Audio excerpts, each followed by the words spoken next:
Hello and welcome to the Real Talk Podcast with Kelly and Avery. We're your hosts, Kelly Berger and Avery Roberts. We are two rare ladies living with congenital muscular dystrophy, CMD. The show where we amplify voices, break down barriers, and celebrate the power of disability identity. Whether you're living with a disability, supporting someone who is, or just here to learn, you're in the right place. Where wit, wisdom, and reels are all part of the party. So sit down with us. We're tearing down stereotypes, one reel at a time. It's a front row seat to bold conversations and the thriving disabled lifestyle, and we're ready to get gloriously uncomfortable. Let's get loud, proud, and empowered. Real power, real stories. During today's episode, we're diving deep into a topic that's close to our hearts, what it means to show up as you are, with your disability, your story, and really your whole self, with confidence and with pride and all in all, just, self-love. And to help us unpack all of this is someone we both, Kelly and I, deeply admire. She's a disability life coach, speaker, advocate, and just an all-around powerhouse. Amber Bosselman. Amber brings raw honesty and depth and so much grace to the conversation around disability and identity. And what's unique about Amber's angle is that she lives it, she breathes it. It speaks truth in a way that just hits hard. So Amber, thank you so much for joining us. Thanks so much for having me. What a kind and fabulous introduction. That was amazing. Thanks, Avery. Of course. Let's jump in. Kelly, I actually have a question for you before we start. Okay, hot seat already. Okay. Yeah. I feel like we're always talking about like the pre-acceptance period to the post-acceptance period, and like going from, people call it like the devastation period to like the acceptance period. And I feel like we're always saying that there's no linear path for anybody in our community, anyone in the world, no matter your background or situation. And everybody's journey to that acceptance point is different and takes a different amount of time.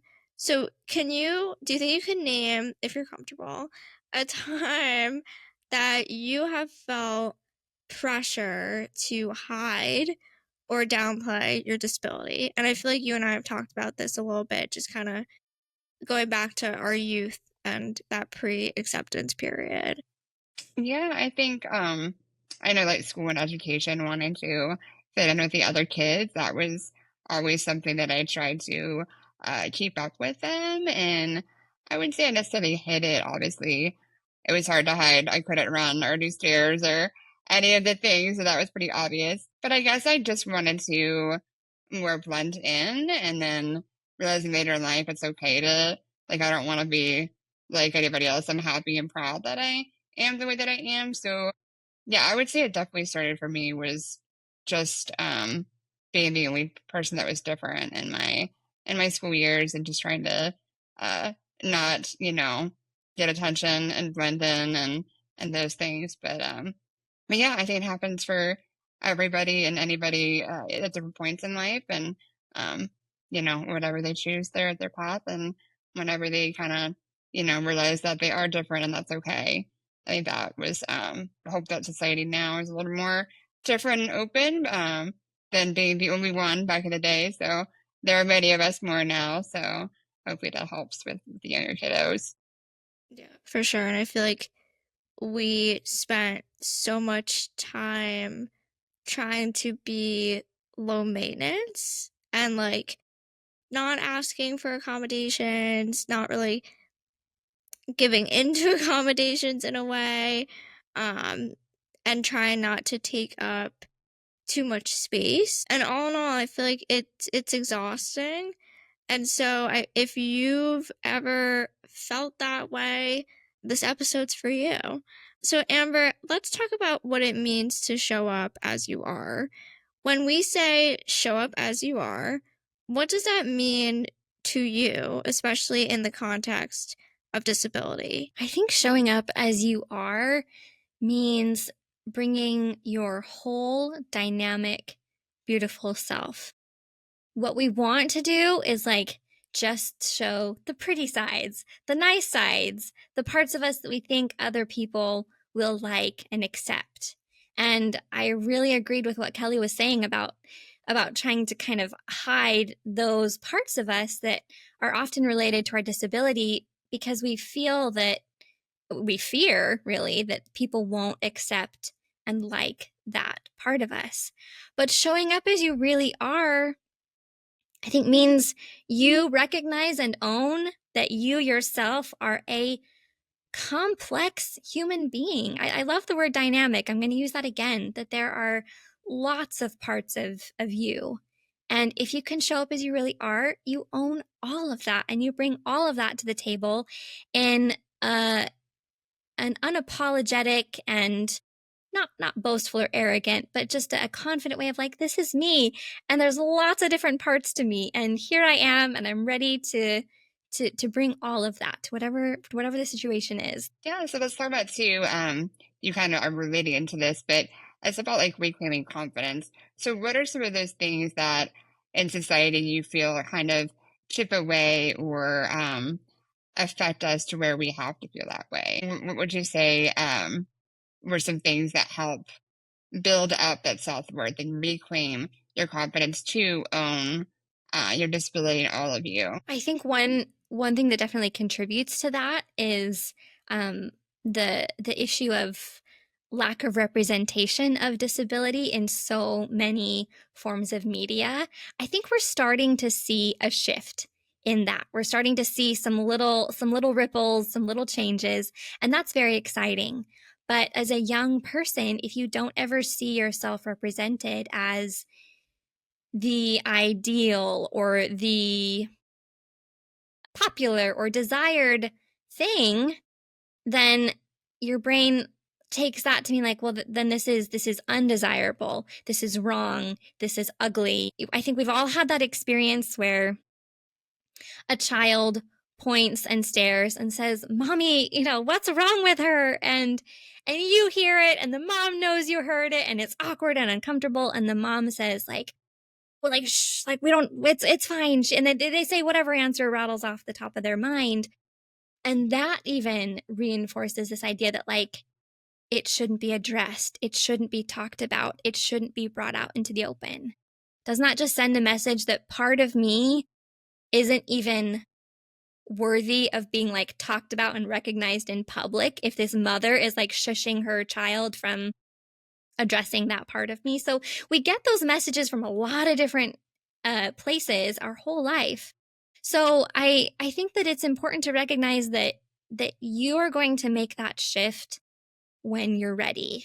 Like, I'm a very proud disabled person. I love that part of me and I worked hard to get there. But if you guys had known me at 12, 13, 14, 15, I was doing my hardest to try and hide every part of my disability that I could. So it's a process, and I would just say like, be patient with yourself and you'll get there when you're ready. I think it's helpful to meet people in your community and see them living as their whole self, bringing that whole beauty to the table. That can really be influential. Learning to practice loving those parts of yourself can be so good, but just give yourself time and trust that like, you will get there when you're ready, and not really much before then. So what was that turning point for you that you really had pride in being a disabled woman? Like what sparked it for you? Yeah, I would love to hear more about your personal experience if you're open to sharing that. Yeah, I'd love to. One of the moments, I don't think I could maybe distill it down to one, but one of the moments that was really pivotal for me was when I attended my first, it was a Cure SMA conference. So conference entirely for people with spinal muscular atrophy. That's the disability that I specifically have, form of muscular dystrophy. And it was being in a room full of people with SMA and realizing like, wow, we're all different, we're all amazing, we're all living incredible lives.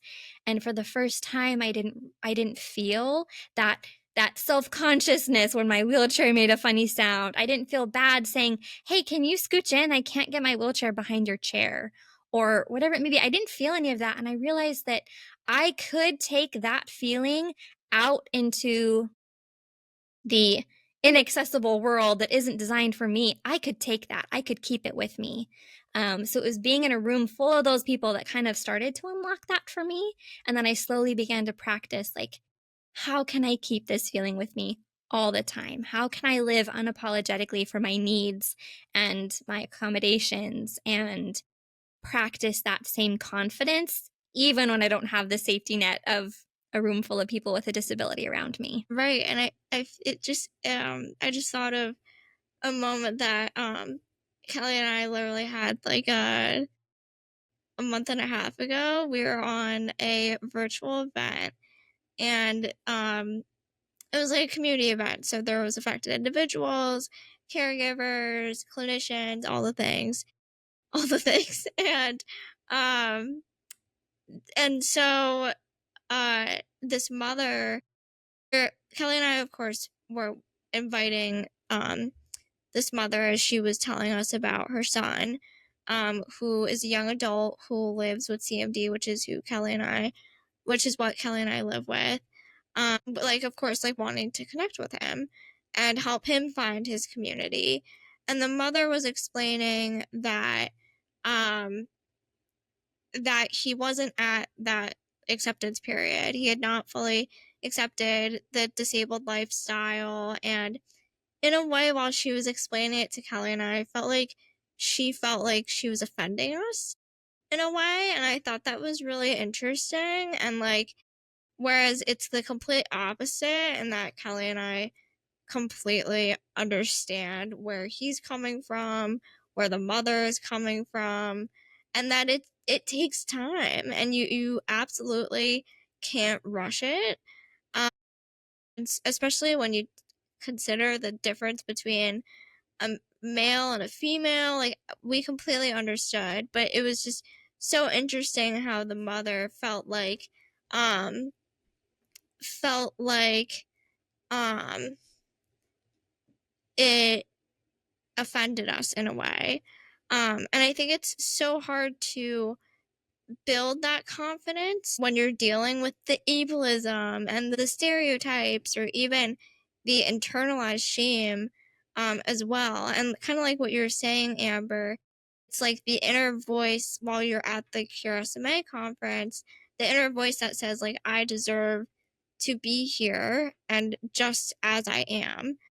I love that. And that hits. And I'm just curious, like, was there anyone or anything that really helped you to start showing up fully, like just as Amber? I think the friends who radically accept us and our disability can be really helpful in that process. Friends who show you that it's possible to love all of you. I think I had some fantastic friends in college, specifically, who they didn't buy into the stereotypes and the stigmas, and I don't really know how they got there. I think there are just kind of some special souls on earth who just kind of have that knack, and they pushed me to do things outside of my comfort zone that I may have otherwise have been like, oh,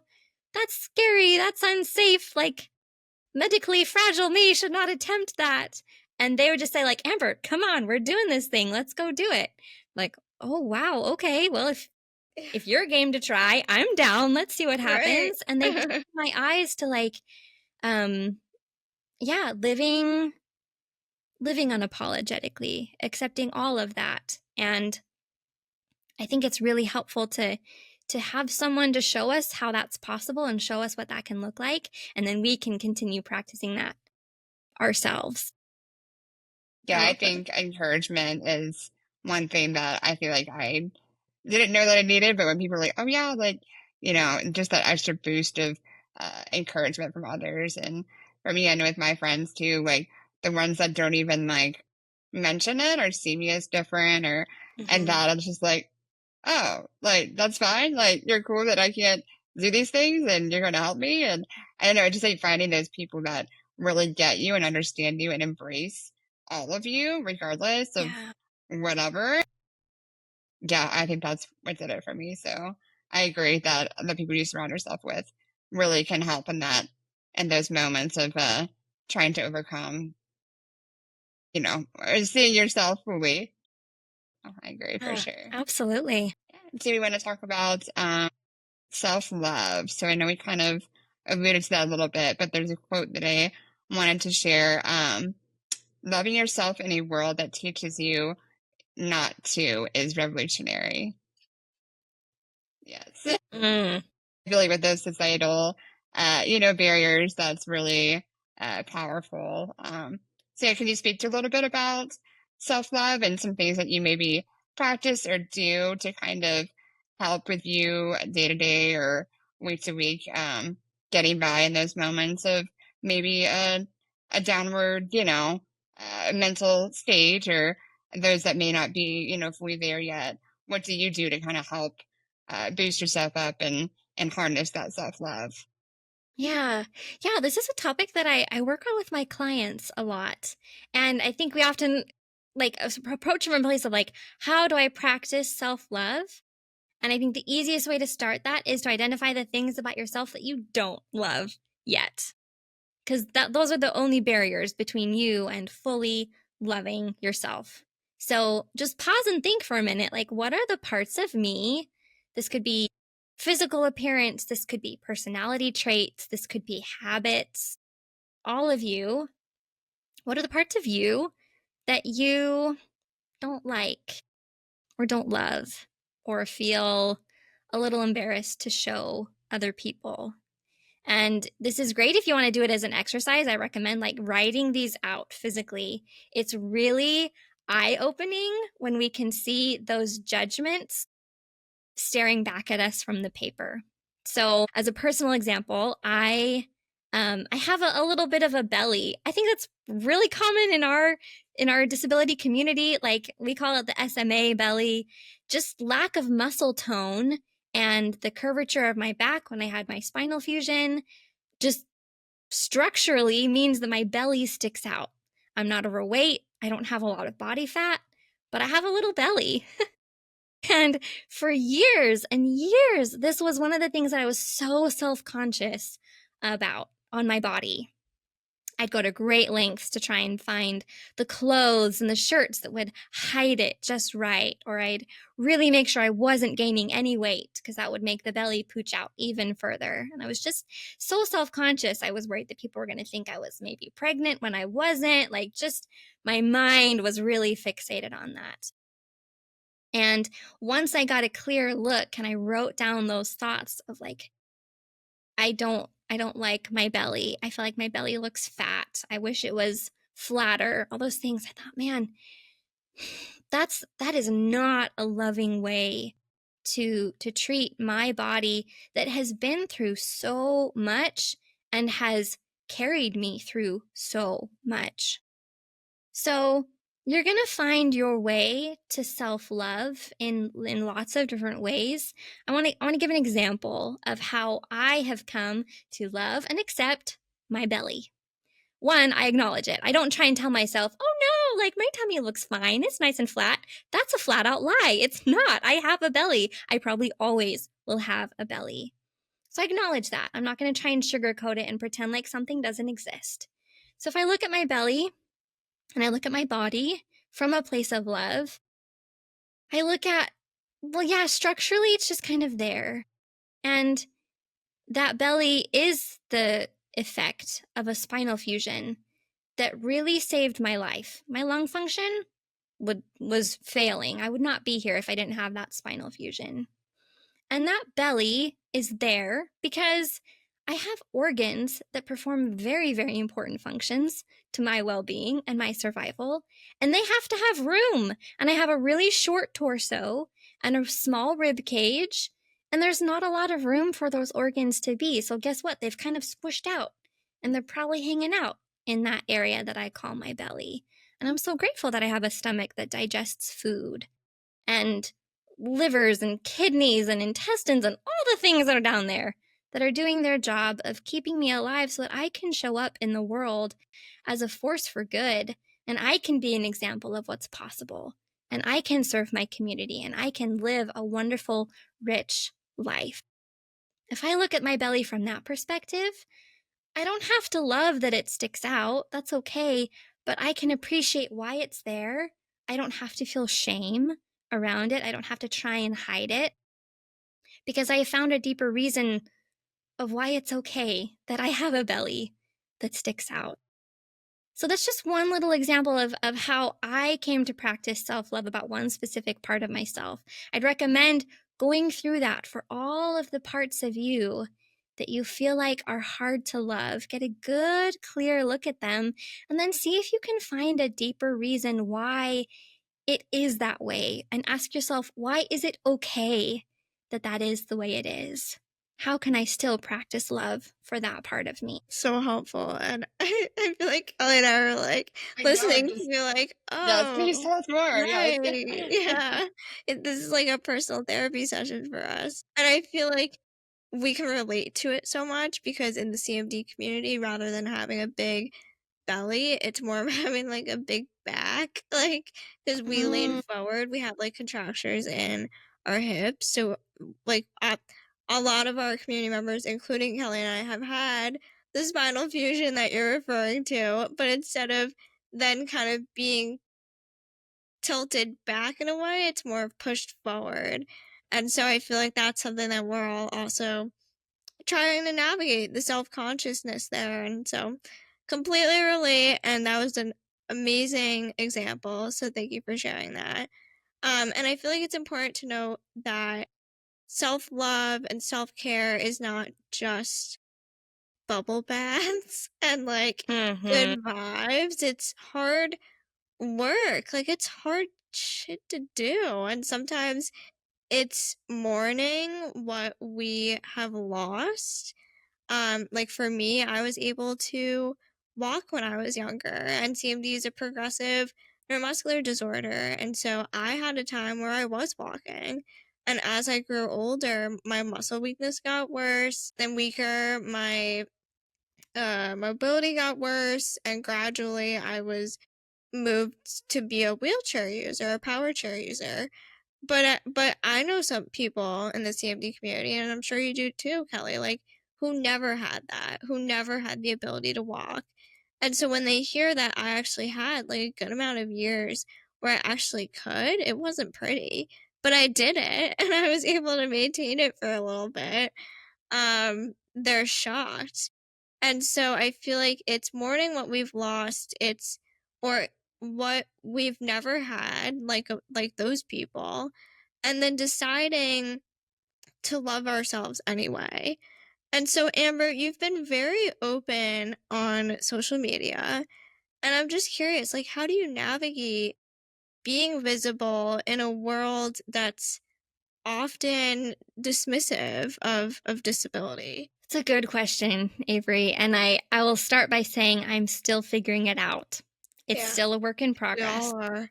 It's a good point. There are times when I experience some backlash for the thoughts and opinions and perspectives that I share, and it still hurts. It's like, man, the internet can be a mean place sometimes.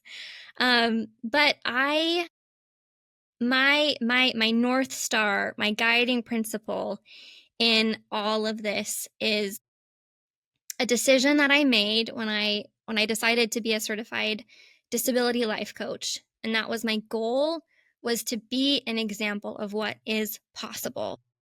Because like we've been talking about, that is pivotal in in our own growth and development. We need to see other people doing this. We need to see people living full, rich, amazing disabled lives. And so if I'm going to be an example of what is possible, I have to be seen. I have to be out there. So my goal is not to change people's minds, not to make them believe something new, because I don't have that power. I don't have that control. But as I offer my perspectives, I like to imagine that I'm just planting little seeds, that some are going to take root and grow into new ideas of self-confidence and self-love in other people. And if I can share my experience in a way that helps someone else, holy cow, that makes it twice as meaningful and impactful for me. I want to add just a little caveat, if I may, that I think there's a bit of a trend happening in our community where people feel like the right way to be disabled is to, one, like fully embrace that as part of your identity, like we've talked about, and kind of make it your thing. And I just want to offer that there's no right or wrong way to be disabled. I do believe that if you can love and fully accept your disability as part of you, you're going to live a happier life. But that doesn't mean that you have to, be an influencer and show disabled life up front, the good, the bad, and ugly. It doesn't mean that you have to advocate all the time for your community. You can find that spot that feels good for you. So I think we need more advocates. We need more people living proud disabled lives, but that doesn't mean that that's the right way to be disabled. You don't have to make it your profession, your hobby, your side gig. Like, it takes up enough of our life already. I feel like disability is the part-time job that we never get a day off of. And it's our job to fold that into the rest of our life that we live. So just because I did make it my profession, I certified as a life coach, and then I said, the disability community needs these tools. I'm going to specialize as a disability life coach. I didn't have to. I wouldn't have been any less valuable and worthy as a life coach or as a person if I had just said, yeah, I'm a life coach and I help this population. Oh, and I also happen to have a disability. Like, that's okay too. Great. Oh, yeah, that was so nicely said. You mentioned a little bit about the internet and sometimes the haters. How do you have that balance, or what do you do to kind of still be seen, but also protect your own peace? Yeah, have you found something that works for you, where you recommend for others to kind of, maybe not listen to some of the negativity or things that are out there, but they still want to be seen and still want to advocate and be out there? Yeah, there's a really simple question you can ask yourself that helps filter out that stuff. You take the negative comment, the whatever the thing is that's feeling hurtful, and you should ask yourself, what am I making this mean? And usually we're making it mean something personal, like, they don't like me, I'm a bad person, this thing that I created was wrong or bad or whatever. And that's what makes it feel yucky. But if we take it from a more neutral approach, I can make it mean, I can look at this comment that was made, and I said, oh, someone is expressing their opinion. Good for them. Or, wow, I am putting something of enough value out into the world that of course it's going to generate some backlash. That's just how the world works. Positive ideas are met with resistance. This means I'm on the right track. I'm headed in the right direction. I could also make it mean I'm going to take a day off of social media and I'm not going to look at the comments for the rest of the day because I recognize that maybe I'm in a bit more of a vulnerable place. The comment itself, or whatever the reaction is that feels triggering, is not the problem. It's my interpretation or reaction to it, and I have total control over that. So I just take a little mental shift and say, what am I making this mean? And instead, I could say, yeah, this just means I am on the right track and gathering some good attention and making waves, and that's okay. I'm taking up space, and that's my job. As you should. Yeah, Praise. we hope that helps a lot of people, as I know that's kind of one of a main issue that I've seen a lot. But yeah, hopefully that helps people shift those thoughts and shift those things, and to not feel so negatively about themselves or what they're doing. So Oof, so many gems today. Oh my God. And so many things that I feel like Kelly and I are even going to work into our own lives, and I hope our listeners do too. And I feel like from choosing that authenticity over like approval in a way to reclaiming that confidence, and to just loving ourselves boldly. It's just so much valuable insight. And Amber, thank you for bringing your whole self to this chat and this convo. Before we wrap up, we always ask our guests this: what's been your willpower moment? So that could be a turning point or a realization that helped you step more fully into your power. So maybe it was something that helped shape your path as a disability life coach, or even just as a person learning to live unapologetically. So what comes to mind? First of all, I absolutely love the question and I love the phrase willpower. I wish we talked about it more. We we're always shown and I think we focus on the ways that our disability is hard or it limits life or the challenges that come with that because they're many and they're upfront and they're right there. But hidden just a layer beneath that is the willpower. It's the skills and the gifts and truly like I'd call them superpowers that our disability cultivates within us. So I wish we talked about this more as a community. So thank you for asking the question. I think if I look back over my life, a willpower moment for me was when I began to see the uniqueness that I bring because of my disability. When I began to really see that in action and see it have a tremendous force for good. That was a really eye-opening moment for me. One of my, I'll call it my wheel powers is I'm glue. Okay. I'm like human glue. So when I am with people, I just have a natural talent and ability to bring people together.